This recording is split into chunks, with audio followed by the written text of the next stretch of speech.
So, like a lot of other people, you're sending off files to campuses hoping to be invited there for an interview. You, like many of them, are probably thinking to yourself, well, I hope that my file will fit with what they're looking for, and therefore I'll get invited to campus and all things will be good.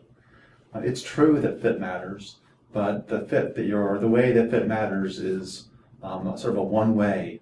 It's a one-directional kind of fit.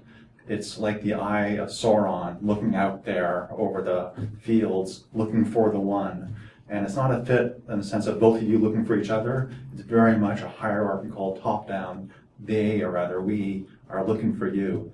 And I'm trying to give you some sense for what it is that we, up in the tower, when we start scanning out through the fields looking for you, do, in the hopes that by doing that, you can have a better sense for what it might take to get noticed. Some people say that when they pick up files, they're looking for reasons to disqualify candidates. I actually think it's far more depressing than that. And it's more depressing than that. The process is more depressing than that in a way that is has an optimistic edge, and this is what I mean by that. When I pick up files to look at them, I assume that each file is already dead. There are so many of them, and even just going through the first cut, say I have 100, I want to get it down to 10. Every file I pick it up with the assumption that it's dead. So rather than looking for reasons to disqualify, I already assume before I open it that it's already disqualified. So therefore I'm sort of like a skinny little Willy Wonka, opening up the folder like a candy wrapper, hoping against hope that this one might have the golden ticket in it. Some of them do, not many, but that's the attitude that I have when I'm picking up the files. I go through a lot of files because I direct a research project at Brown University called the Political Theory Project that gets hundreds of applicants every year. And so every year in the fall, I find myself with stacks of files to go through that I need to motor through with my Sauron-like eye to look for things. So what I want to do is I want to do two things. First, I simply just want to report to you how I go about doing what I do. It's going to be embarrassing, but I'm going to tell you the truth about what I do when I scan the fields looking for Frodo or whatever, golden ticket, whatever metaphor you prefer. And then after having telling you what it is I do, I'll try to tell you some things you might do, given the fact that you're dealing with other people who are just as bad as I am. So that's the plan. So let me just tell you first about what I do. So again, I'm thinking now about the first cut where I go from, say I got a stack of 100 files and I want to zap it down to, sort of a long short list of 5 or 10, something like that. And I just get the files and I open them up and I just look first. What I look for is the degree. Look what university the person's at. What's the degree? It's a great shortcut for me. You can just sort of zap. A lot of pre-sorting has been done by where the person is coming out of. I rely on that pre-sorting. I'm interested personally in trajectory, so I kind of like take a glance. If the person's coming out of Princeton and they went to Yale as an undergrad, that's obviously glittering gold.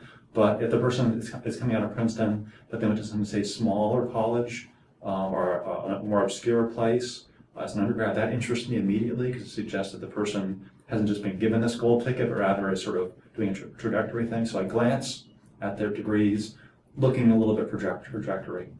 I next look at dissertation topics. So I read the dissertation topic, look to see who the advisor is, see whether it's somebody who I know, who I respect, whether the topic strikes me as something that's obviously been done 10 million times before, or perhaps it's being done in some new and different way. Then I look down to look at the publishing section. Sometimes that's on the back page for some reason that always baffles me, but I find the publishing section. I want to know, has the person done it? I want to know also, by the way they present the publishing section, I try to get some sense for what their attitude towards publishing is. For example, does the person know the difference between, and respect the difference between actually having a piece published and having a piece that you're someday going to send out maybe? There's a really big difference between those things, and we professionals attend to that difference, and I want to see, well, is this person the kind of person who attends to that difference too and is aware of the difference? And then just sort of generally the fourth thing that I'm looking through through my quick scan is I'm asking myself, is this person a pro? What's the overall look of the CV? Is it written in red ink? Does it have a flower written on it or something like that? Do they is it carefully done? Is it well organized? Do they add, if they have a little section at the end about their personal lives, how personal is it? Do they say things like, I like dogs, things that kind of would worry me a little bit.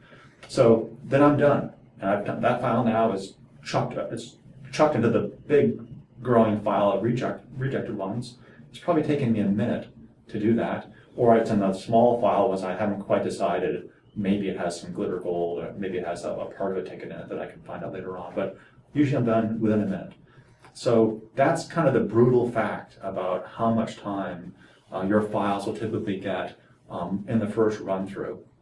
If you get picked out of the pile to be looked at more closely, then we start doing some more reading, having conversations with my colleagues. My colleagues also will be going through the big stack with the same kind of cruel eye, again spending maybe a minute after all those years of your work on that piece of paper.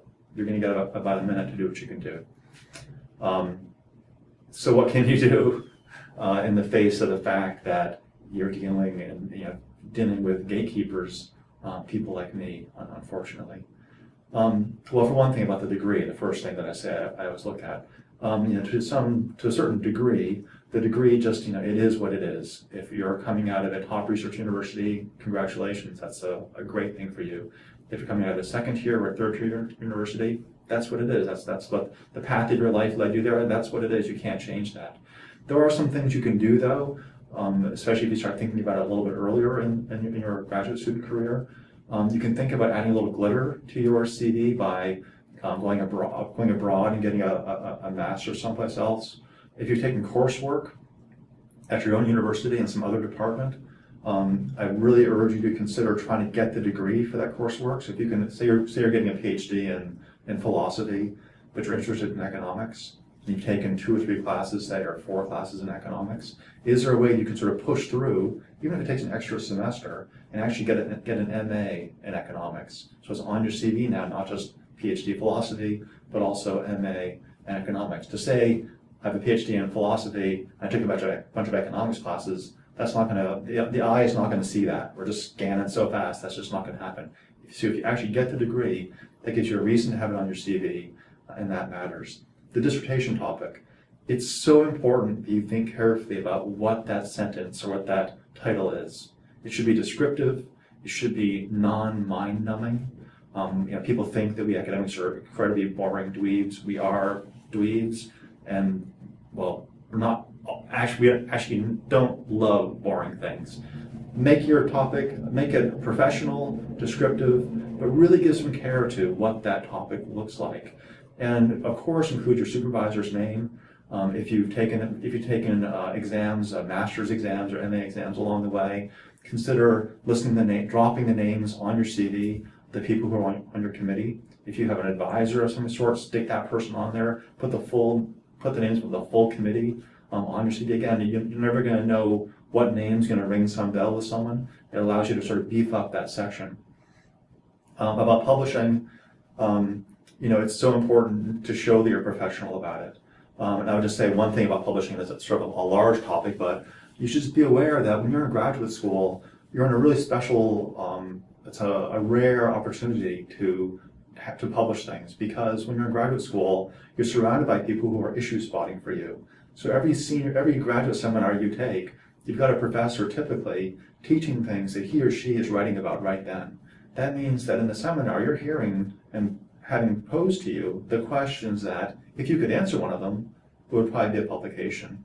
It's an incredible shortcut. It lets you get to the cutting edge of your field immediately. You're sort of brought there by somebody. So really, you should be aware that publishing is hard, but in graduate school, in some ways, it's easier than when you get out. Because when you're in graduate school, you have these very highly trained people bringing you to the cutting edge, setting up problems for you.